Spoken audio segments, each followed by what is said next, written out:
Hello friends, बहुत बहुत स्वागत है आप सभी का फिर से एक नई क्लास में। तो फ्रेंड्स, आज की जो क्लास है वो हमारी मैट्रिक्स से रिलेटेड है। और आज की इस क्लास में हम ऑब्व्यू से रिलेटेड जो हमारी फर्स्ट जो एक्सरसाइज है 3.1, आज उसमें से कुछ इम्पोर्टेंट जो बेस्ट क्वेश्चंस हैं उन्हें इस टॉपिक से रिलेटेड आज इस वीडियो में क्लियर करने वाले हैं। तो आई होप आज का ये टॉपिक आपको बहुत ज़्यादा इंटरेस्टिंग लगने वाला है। और अगर चैनल पर नए हो तो यार चैनल को सब्सक्राइब ज़रूर कर लेना, साथ ही बेल आइकन को ऑल पर सिलेक्ट कर लेना ताकि आपको आने वाला अगला लेटेस्ट वीडियो आपको मिल सके, साथ ही आप उनसे कुछ सीख सको। तो चलिए फ्रेंड्स, स्टार्ट करते हैं आज का ये वीडियो। और आज की वीडियो में ऑब्व्यू से रिलेटेड सभी क्वेश्चंस टॉपिक को क्लियर करने वाले हैं। तो सबसे पहले हम ऑब्व्यू को समझ लेते हैं। ऑब्व्यू होता क्या है? ऑब्व्यू को जो इंग्लिश में मैट्रिक्स बोलते हैं। और ऑब्व्यू हमेशा दो चीज़ों से मिलकर बना होता है, पंक्ति और स्तंभ। तो चलिए समझते हैं नोटबुक पर कि किस तरीके से ऑब्व्यू बनता है और क्या होता है ऑब्व्यू। सो फ्रेंड्स, फाइनली हम आ चुके हैं यहाँ पर अपनी नोटबुक पर, और यहीं पर हम अपने सभी क्वेश्चंस को सॉल्व करेंगे और साथ ही पूरे बेस्ट और डीपली क्वेश्चंस को समझेंगे। तो चलिए स्टार्ट करते हैं। सबसे पहले ऑब्व्यू होता क्या है उस टॉपिक पर बात करते हैं। तो ऑब्व्यू जो है हमारा पंक्ति और स्तंभ से रिलेट जो है मिलकर बना होता है, जिसे हम पंक्ति को हम लाइन्स बोलते हैं और स्तंभ को रो बोलते हैं। यहाँ पर इसे तो इस तरीके से आपको समझना है। कभी कभी यहाँ पर जो एनसीईआरटी मैथ में है और सी और आर से रिलेटेड भी वर्ड्स देखने को मिलते हैं, तो वो सब यहाँ पर पंक्ति और स्तंभ को दर्शाते हैं। तो चलिए अब बात करते हैं कोटि होता ऑब्व्यू में जो कोटि होता है। जैसे आपको सवाल किसी क्वेश्चन में पूछा जा सकता है कि इस ऑब्व्यू की कोटि क्या है, तो कोटि होती क्या है? कोटि केवल पंक्ति और स्तंभों का गुणनफल होता है। केवल आपको स्तंभ और पंक्तियों के संख्या बतानी है और बीच में आपको क्रॉस का मार्क लगा देना है। और अब बात करते हैं अवयवों की संख्या कैसे निकालेंगे। अगर किसी ऑब्व्यू में आपको अवयवों की संख्या निकाल के लानी है तो आप जो है कोटि का जो गुणनफल है उसका सॉल्यूशन कर देना है आपको, या फिर अवयवों की संख्या आपको अगर आपको अवयव दिया हुआ है, ऑब्व्यू दिया हुआ है, मैट्रिक्स आपको पहले से दिया हुआ है, तो उसे आप काउंट कर सकते हैं। और नहीं तो आप पंक्ति गुणा स्तंभ से रिलेट उसको सॉल्व करके आप उसे रख सकते हैं। तो इस तरीके से अवयवों की संख्या भी आपको देखने को मिल जाएगी। और अब बात करते हैं ऑब्व्यू। अगर हम पूछें आपसे कि इस ऑब्व्यू में जो हमने यहाँ पर एग्जांपल के तौर पर ले रखा है, इस ऑब्व्यू में आपको कितनी पंक्तियाँ और कितने स्तंभ देखने को मिल रहे हैं, तो यहाँ पर सबसे पहले बात करते हैं पंक्तियाँ की। तो पंक्तियाँ क्या होती हैं? पंक्तियाँ होती हैं इस तरीके से। फर्स्ट पंक्ति ये है हमारी, सेकंड ये है और थर्ड ये है। अब बात करते हैं स्तंभ की। तो स्तंभ हमारा जो है इस तरीके से स्तंभ होते हैं। तो ये फर्स्ट स्तंभ है और ये सेकंड है और ये थर्ड है। तो आई होप आप पंक्ति और स्तंभ एक बार फिर से रिवाइज कर लेते हैं ताकि आपको समझ में आ सकें। तो पंक्तियाँ जो हैं ये होती हैं लेफ़्ट से राइट, और अप से डाउन हम जो कह सकते हैं स्तंभ होते हैं अप से डाउन। ओके फ्रेंड्स, तो यहाँ पर 3 पंक्तियाँ और 3 स्तंभ जो है आपको देखने को मिल रहे हैं। चलिए अब आते हैं एक्सरसाइज पर, और यहाँ पर हम उन क्वेश्चंस को आपको शो करने वाले हैं, समझाने वाले हैं, जो बोर्ड एग्ज़ाम में काफ़ी अच्छे तरीके से आपको देखने को मिलते हैं और आपके लिए ये जो क्वेश्चंस हैं काफ़ी हेल्पफुल हैं। सो फ्रेंड्स, हमारी एनसीईआरटी बुक से रिलेटेड जो एक्सरसाइज है 3.1 मैट्रिक्स से रिलेटेड है, और इसका जो सबसे पहला जो क्वेश्चन है वो है जो आप स्क्रीन पर देख पा रहे हैं, ऑब्व्यू ए।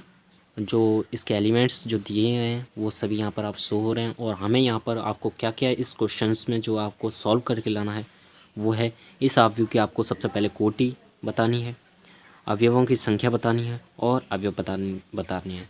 और चाहो तो मैं आपको एक बार अपनी बुक पर इस क्वेश्चंस को शो कर देता हूँ। सो फ्रेंड्स, ये हमारी जो एक्सरसाइज जो आज हम नोटबुक पर सॉल्व करने वाले हैं, और ये जो फर्स्ट क्वेश्चंस है वो अभी हमने नोटबुक पर देखा था, और आज हम इसे सॉल्व करने वाले हैं। और क्वेश्चंस में हमें क्या क्या निकाल के लाना वो एक बार आप देख लीजिए, और फिर चलते हैं नोटबुक पर। तो अवयव की कोटि निकालनी है, अवयवों की संख्या निकालनी है, और कुछ अवयव जो ये दिए हुए हैं A13 A21 इस तरीके से निकाल के लाने हैं। तो चलिए चलते हैं नोटबुक पर। सो फ्रेंड्स, सबसे पहला जो हमें जो निकाल के लाना है वो है इस ऑब्व्यू की कोटि क्या है। तो कोटि अभी हमने आपको बताया हुआ था कि कोटि होती क्या है। रियल में जो ऑब्व्यू होता है वो पंक्ति गुणा स्तंभ। आप पंक्ति पहले गिन लीजिए और फिर उसके स्तंभ गिन लीजिए। उन्हीं का गुणनफल जो है अवयव की कोटि कहलाता है। तो आपको कोटि निकाल के लानी है। सबसे पहले आप यहाँ पर जो है आप रो गिन लीजिए। रो को यहाँ पर पंक्ति बोलते हैं और कॉलम को स्तंभ बोलते हैं। तो रो यहाँ पर कितनी है, फर्स्ट तो हमारी ऊपर है और थर्ड बीच में और थर्ड जो सेकंड बीच में है और थर्ड लास्ट में। तो इस तरीके से ये 3 रो हैं और 4 जो हैं कॉलम है। यहाँ पर 4 कॉलम्स दिए हुए हैं। तो इस तरीके से इसका जो कोटि हो जाएगा वो 3 × 4 हो जाएगा। चलिए अब बात करते हैं अवयवों की संख्या। तो अवयवों की संख्या कोटि का जो गुणनफल और दिया हुआ होता है उससे सॉल्व करने पर ही अवयवों की संख्या मिल जाती है। तो 3 × 4 = 12 के बराबर हो जाएगा। तो इस तरीके से अवयवों की संख्या 12 हो जाएगी। चलिए अब बात करते हैं थर्ड क्वेश्चन की। जो है हमारा अवयव इस तरीके से हमें A13, A21, A33 इस तरीके से निकाल के लानी है। तो सबसे पहले हम बात करते हैं A13, इसमें कितना है। तो A13 का मतलब है यहाँ पर सबसे पहला, ध्यान से समझिएगा, सबसे पहला है जो ये हमारी पंक्ति को दर्शाता है और ये जो है स्तंभ की संख्या को दर्शाता है। तो हमारी पंक्ति पहली है और स्तंभ का जो अवयव है वो तीसरा है। तो यहाँ पर अब देखिएगा, पंक्ति पहली कौन सी है, पहली यही तो है ऊपर वाली पहली पंक्ति और तीसरा स्तंभ। पहली पंक्ति तो यही है पूरी और तीसरा स्तंभ हमें कैच करना है इसमें, फर्स्ट सेकंड और थर्ड, यही तो है तीसरा स्तंभ। तो जो हमारा एलिमेंट जो हो जाएगा वो हो जाएगा 19। तो A13 का जो रियल आंसर है वो 19 हो जाएगा। चलिए अब बात करते हैं A21 की। तो A21 क्या है, A21 में हमें जो पंक्ति है वो हमारी दूसरी है और अब जो स्तंभ की जो है संख्या वो है पहली। तो फ्रेंड्स यहाँ पर आपको दूसरी पंक्ति और पहला स्तंभ आपको कैच करना है। तो सबसे पहले चलते हैं अवयव पर। तो दूसरी पंक्ति हमारी ये है और पहला स्तंभ अगर बात करें तो यही तो है हमारा पहला स्तंभ। तो दूसरी पंक्ति का पहला स्तंभ हमारा जो एलिमेंट मिलेगा वो हमें 35 मिलेगा। तो A21 का जो रियल आंसर होगा वो क्या हो जाएगा, 35। तो इसी तरीके से आप अगले भी इसी तरीके से निकाल सकते हैं। आई होप आपको इन दोनों से रिलेटेड जो टॉपिक्स और डाउट्स थे वो मैंने यहाँ पर बिल्कुल डीपली क्लियर कर दिए हैं। तो आगे के जो एलिमेंट्स हैं आप इन्हें निकाल लीजिएगा। और चलिए चलते हैं अब हमारे सेकंड क्वेश्चन की ओर, जो काफ़ी इम्पोर्टेंट है, बोर्ड एग्ज़ाम में भी आ चुका है।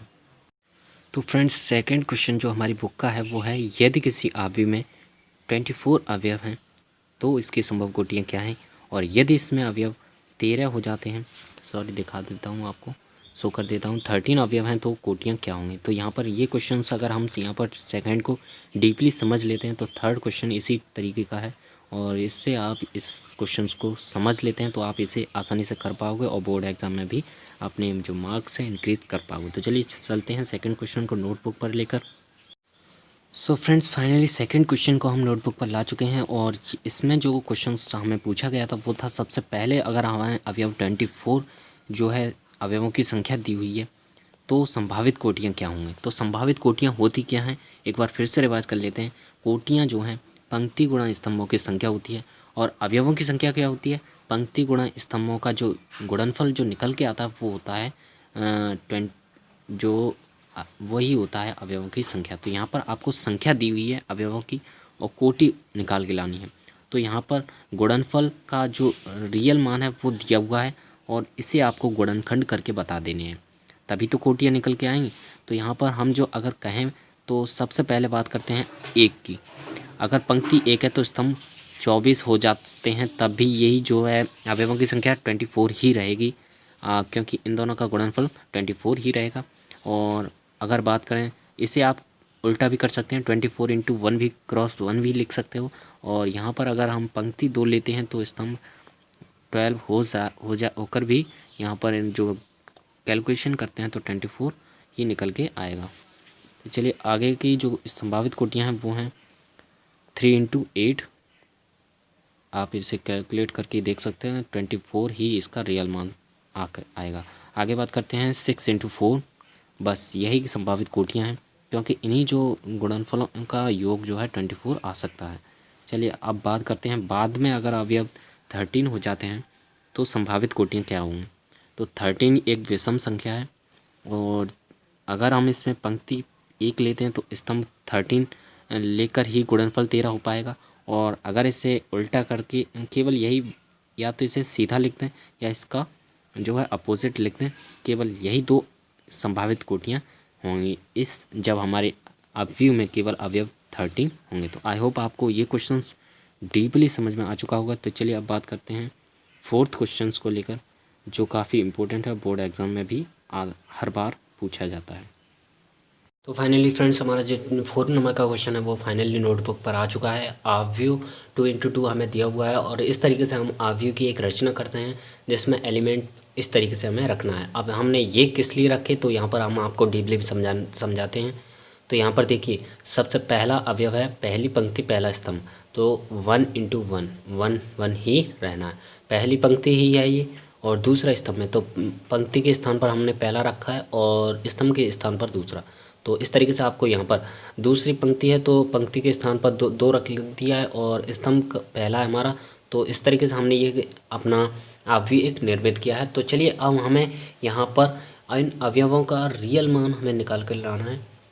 तो यहाँ पर A11 हमें निकाल के लाना है। 11 का ही तो मान हमें निकाल के लाना है और 11 हमें यहाँ पर रख देना है, यानी 11 में I का मान भी एक ही है और J का मान भी एक ही है। तो इस तरीके से हमें यहाँ पर भी एक इनका रियल मान यहीं पर रख देना है। तो I का मान 1 हो गया और इस I का मान भी 1 हो गया। अब इसका टोटली ऐड करने के बाद, इसका होल वर्क करने के बाद अपॉन में 2। तो आगे सॉल्व करते हैं। आगे क्या होगा, A11 यहाँ पर 2 हो जाएगा और 2 का स्क्वायर कितना होगा 4, और 4 का जब हम इससे डिवाइड करेंगे तो बचेगा 2। तो इसका जो A11 अगर हम आव्यू, हमें इसका आव्यू एक तैयार करना होगा तो इसका सबसे पहला एलिमेंट हमें मिल चुका है 2। चलिए अब A12 देखते हैं। A12 हम इस तरफ देख लेते हैं। A12 ओके फ्रेंड्स, A12 हमें निकाल के लाना है और हमें दिया हुआ है I की जगह हमें 1 रखना है और J की जगह हमें 2 रखना है और होल वर्क करने के बाद अपॉन में 2।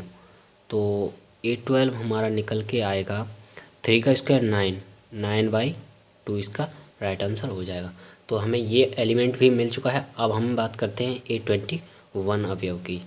तो इस तरीके से हमें ये इसका भी निकाल के अगर आप लाओगे तो 91 ही होगा, क्योंकि ये 2 यहाँ पर आ जाएगा, ये 1 यहाँ पर चला जाएगा। तो इस तरीके से इसका भी मान यही हो जाएगा। चलिए अब A22 निकाल के लाते हैं। तो I की जगह भी आपको 2 रखना है और J की जगह भी आपको 2 रखना है और स्क्वायर करने के बाद आपको डिवाइड करना है 2 से। तो A22 का जो मान हो जाएगा वो हो जाएगा 4 का स्क्वायर 16 और 16 का डिवाइड करेंगे 2 से तो 8 आ जाएगा। तो निर्मित अवयव किस तरीके से हमें लिखना है, यहाँ पर लिखेंगे निर्मित अवयव। निर्मित अवयव जो होगा हमारा, अब हमें A11 हमारा सबसे पहला अवयव है तो ये हो गया। अब हमारा जो सेकंड अवयव है वो यहाँ पर आप देख सकते हैं 9/2 है और ये भी 9/2 है। तो यहाँ पर हम लिखेंगे 9/2 और ये एलिमेंट जो था वो भी 9/2 था और ये अवयव था जो 8 था। तो इस तरीके से हमें ये एक अवयव मिल जाता है और यही हमारे सॉल्यूशन, इस क्वेश्चन का सॉल्यूशन। आई होप आपको ये समझ में आ चुका होगा। चलिए नेक्स्ट क्वेश्चन देखते हैं 6 नंबर के क्वेश्चन में से। तो फ्रेंड्स 6 नंबर के क्वेश्चन में आपको यहाँ पर देख सकते हैं, सबसे पहला क्वेश्चन हम लेकर सॉल्व करने वाले हैं। तो यहाँ पर आपको इस तरीके से ये एक क्वेश्चन दिया हुआ है, इसे हम नोटबुक पर सॉल्व करते हैं और आपको x, y और z के मान को निकाल कर पूरे डीपली तरीके से समझाते हैं। तो फाइनली फ्रेंड्स, जो 6 नंबर का जो क्वेश्चन है उसमें से सबसे पहला क्वेश्चन हमने यहाँ पर नोटबुक पर ले लिया है। तो हमें करना क्या है, हमें अवयव दिए हुए हैं, 2 अवयव दिए हुए हैं इस टाइप से, और हमें इसमें x, y और z का मान निकाल कर लाना है। ओके फ्रेंड्स, आई होप आप मेरी भाषा को अच्छी तरीके से, लैंग्वेज को समझ पा रहे होंगे। तो हमें किस तरीके से सॉल्व करना है अभी मैं बता दूं। यहाँ पर ये जो एलिमेंट है ये इसके बराबर होगा। ओके फ्रेंड्स, ये एलिमेंट इसके बराबर होगा, ये एलिमेंट इसके बराबर होगा, ये एलिमेंट जो है इसके बराबर होगा और ये एलिमेंट यहाँ पर देख सकते हैं आपस में बराबर पहले से ही हैं। तो यहाँ पर आप क्लियर तरीके से देख सकते हैं, अगर ये बराबर है तो ये सब भी बराबर होंगे, तभी तो ये इक्वल का निशान जो मार्क दिया है आपको। तो y बराबर कितना आपका आंसर आ जाएगा 6 और z का जो मान आ जाएगा वो 3 आ जाएगा, x का मान जो है 1 आ जाएगा। तो इस तरीके से आप x, y, z का मान निकाल कर ले आते हैं। आई होप आपको ये क्वेश्चन बहुत ही ईजी लगा होगा। तो कमेंट्स बॉक्स में कमेंट करके ज़रूर अपना, अगर आपका कोई और भी सवाल है तो कमेंट्स बॉक्स में कमेंट करके हमें पूछ सकते हैं। मैं कोशिश करूँगा उससे रिलेटेड एक नई क्लास लाने की, जो आपका क्वेश्चन डाउट में रह जाता है। तो आई होप आपको आज की क्लास बहुत पसंद आएगी। प्लीज़ हमें कमेंट्स बॉक्स में कमेंट करके ज़रूर बताएं, और अगर क्लास आपको पसंद आए तो वीडियो को लाइक करके हमें ज़रूर दर्शाएं। और साथ ही अगर चैनल पर नए होंगे तो चैनल को सब्सक्राइब ज़रूर कर लेना, क्योंकि यहाँ पर आपको स्टडी बहुत ही अच्छी तरीके से कराई जा रही है बेसिक एनसीईआरटी सिलेबस के साथ। तो थैंक यू फ्रेंड्स, मिलते हैं नेक्स्ट वीडियो में। तब तक के लिए जय हिंद, वंदे मातरम।